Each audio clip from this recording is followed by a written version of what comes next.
ಹಾಲಿನ ದರ ಏರಿಕೆ ಖಂಡಿಸಿ ಬಿಜೆಪಿ ರೈತ ಮೋರ್ಚಾ ವತಿಯಿಂದ ಜುಲೈ 1ರಂದು ಬೃಹತ್ ಪ್ರತಿಭಟನೆ ಹಮ್ಮಿಕೊಳ್ಳಲಾಗಿದೆ ಎಂದು ಬಿಜೆಪಿ ರೈತ ಮೋರ್ಚಾ ರಾಜ್ಯ ಉಪಾಧ್ಯಕ್ಷ ಲೋಕಿಕೆರೆ ನಾಗರಾಜ್ ತಿಳಿಸಿದರು. ಸುದ್ದಿಗೋಷ್ಠಿಯಲ್ಲಿ ಮಾತನಾಡಿದ ಅವರು, ಅಂದು ನಗರದ ಜಯದೇವ ವೃತ್ತದಿಂದ ಉಪವಿಭಾಗಾಧಿಕಾರಿ ಕಚೇರಿವರೆಗೆ ಪ್ರತಿಭಟನಾ ಮೆರವಣಿಗೆ ನಡೆಸಿ ಉಪವಿಭಾಗಾಧಿಕಾರಿಗಳಿಗೆ ಮನವಿ ಸಲ್ಲಿಸಲಾಗುವುದು ಎಂದರು.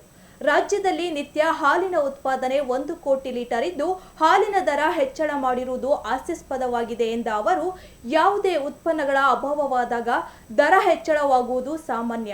ಆದರೆ ಉತ್ಪನ್ನ ಅಧಿಕವಾಗಿದೆ ಎಂದು ದರ ಹೆಚ್ಚಳ ಮಾಡುವುದು ಹುಚ್ಚು ಸರ್ಕಾರದ ಪರಮಾವಧಿ ಎಂದರು. ರಾಜ್ಯದಲ್ಲಿ ಒಟ್ಟು 15 ಹಾಲು ಒಕ್ಕೂಟಗಳಲ್ಲಿ 7,98,691 ಹಾಲು ಉತ್ಪಾದಕ ರೈತರಿದ್ದಾರೆ.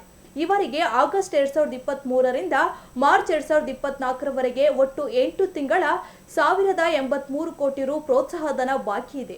ಆದರೆ ಏಪ್ರಿಲ್ 2024ನೇ ತಿಂಗಳ ಪ್ರೋತ್ಸಾಹಧನ 109 ಕೋಟಿ ಬಿಡುಗಡೆ ಮಾಡಿದ್ದು, 2023-24ನೇ ಸಾಲಿನ ಪ್ರೋತ್ಸಾಹಧನ ಬಿಡುಗಡೆ ನೆನೆಗುದಿಗೆ ಬಿದ್ದಿದೆ. ಇದರಿಂದ ಹಾಲು ಉತ್ಪಾದಕ ರೈತರು ತೀವ್ರ ಆರ್ಥಿಕ ಸಂಕಷ್ಟದಲ್ಲಿದ್ದಾರೆ.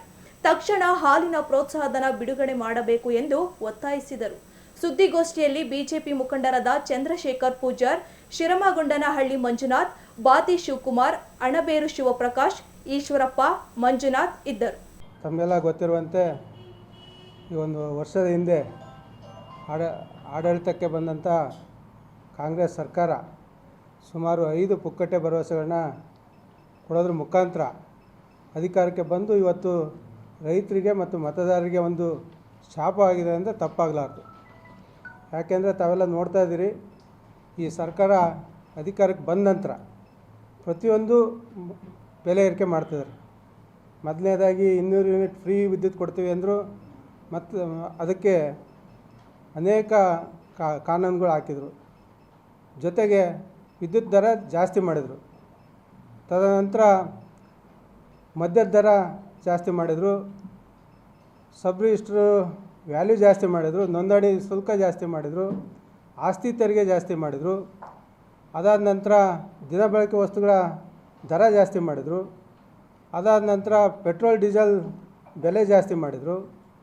ತದನಂತರ ಈಗ ಹಾಲಿನ ದರನೂ ಕೂಡ ಜಾಸ್ತಿ ಮಾಡಿದ್ದಾರೆ.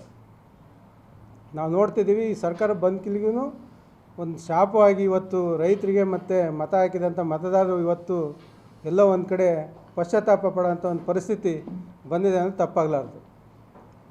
ಇವತ್ತು ಪ್ರತಿಯೊಂದು ದಿನಬಳಕೆ ವಸ್ತುಗೂ ಕೂಡ ರೇಟ್ ಜಾಸ್ತಿ ಆಗಿದೆ. ಆವಾಗಲೇ ನಮ್ಮ ಸತೀಶ್ ಅವರು ಹೇಳಿದರು, ರೈತರಿಗೆ ಸಿಗ್ತಕ್ಕಂಥ ಭಾರತೀಯ ಜನತಾ ಪಾರ್ಟಿ ಅಧಿಕಾರದಲ್ಲಿದ್ದಾಗ ಏನು 2,000 ರೂಪಾಯಿ ಕಿಸಾನ್ ಸನ್ಮಾನ್ ನಿಧಿ ಸಿಗ್ತಿತ್ತು, ಅದು ನಿಂತೋಯ್ತು. ತದನಂತರ ಬಂದಂಥ ಬಸವರಾಜ ಬೊಮ್ಮಾಯಿಯವರು ಕೊಟ್ಟಂಥ ವಿದ್ಯಾ ನಿಧಿ ಅದು ಕೂಡ ನಿಲ್ಲಿಸಿದರು.